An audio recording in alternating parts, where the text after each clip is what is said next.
Hola, vamos a tocar Joy to the World en esta versión para ukulele. Aquí está nuestra partitura. Vamos a tocar a 100 beats por minuto en tonalidad de Do mayor. Recordemos que el ritmo es estilo cumbia, es decir, 1, 2, 3, 4. Es decir, una corchea muteando y dos semicorcheas rasgueando. Y como cada vez que entra la corchea tenemos que mutear, pues suena así.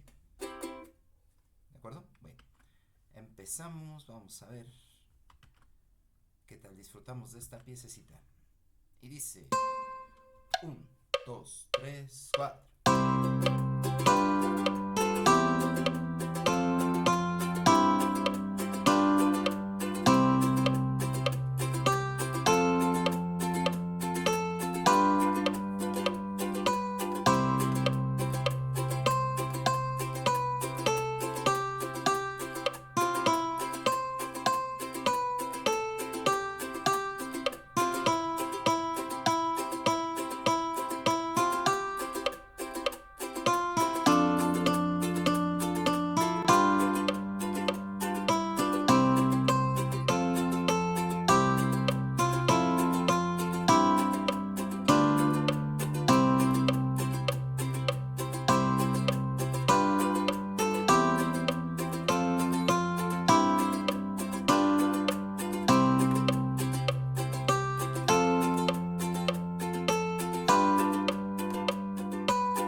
Ahí está, Joy to the World.